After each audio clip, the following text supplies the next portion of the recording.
नमस्कार, मैं दुष्टुर उपाध्याय। भीषण हमले शुरू होते ही मिडिल ईस्ट में एक बार फिर तनाव बढ़ गया है। अमेरिका और ईरान दोनों एक दूसरे के सैन्य ठिकानों को निशाना बनाकर ताबड़तोड़ बमबारी करते हुए तबाही मचा रहे हैं, जिसका सबसे बड़ा असर अब स्ट्रेट ऑफ हॉर्मुज पर दिखाई दे रहा है। क्योंकि यहाँ जिस तरह से जहाजों को टारगेट किया जा रहा है, उससे तो ऐसा लग रहा है कि यहाँ आंख पर पट्टी बांधकर हमले किए जा रहे हैं। हैरानी की बात तो यह है कि जहाजों पर हमला करके दोनों ही देश एक दूसरे पर आरोप लगाते हैं और नुकसान अन्य देशों का होता है। इसी बीच हॉर्मुज के पास कमर्शियल जहाज पर हमला हुआ है और इस हमले पर भारत भड़क गया है, क्योंकि जीएफएस गैलेक्सी नाम के जहाज पर 11 भारतीय नागरिक सवार थे।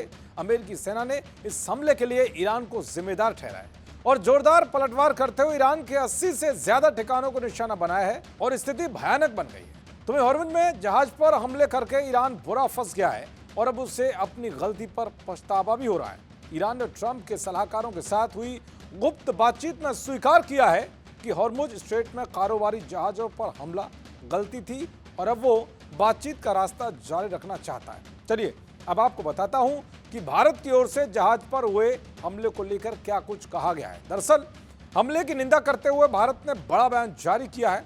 विदेश मंत्रालय ने कहा है कि जहाज पर मौजूद 11 भारतीय नागरिकों में से 10 को अब तक बचा लिया गया है, जबकि एक भारतीय नागरिक के लापता होने की खबर है। इस इलाके में कमर्शियल जहाजों पर लगातार हो रहे हमले बहुत चिंताजनक हैं। हम तनाव कम करने और कूटनीतिक समाधान के लिए चल रही बातचीत को पूरा करने की अपनी मांग दोहराते हैं, ताकि इलाके में शांति और स्थिरता लौट सके।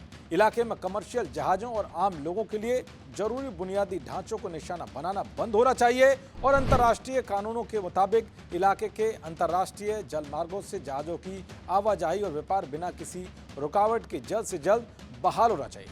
तो इस तरह से भारत ने हॉर्मुज में जहाजों पर हो रहे हमलों को लेकर नसीहत दी है और इन हमलों को गलत ठहराया है। दरअसल ऐसा पहली बार नहीं है जब भारतीय नाविकों वाले जहाज पर हमला हुआ हो, बल्कि इससे पहले भी हमले हो चुके हैं और भारत भी कड़ी चेतावनी दे चुका है। दरअसल 19 अप्रैल को 2 भारतीय झंडे वाले जहाजों पर ईरानी सेना की ओर से गोलियां चलाई गई थी। बाद में ईरान ने कहा था कि जानबूझकर नहीं हुआ। तुम्हें 13 मई को जब भारतीय झंडे वाले जहाज पर मिसाइल से हमला हुआ तो भारत ने गुस्से में सख्त चेतावनी देते हुए कह दिया था कि ऐसे हमलों को बर्दाश्त नहीं किया जा सकता। इससे पहले भी भारत का एक जहाज 7 मई को हमले का शिकार हुआ था। हॉर्मुज से गुजर रहा गुजरात का मालवाहक जहाज अमेरिका और ईरान की नेवी के बीच फायरिंग का शिकार हुआ था।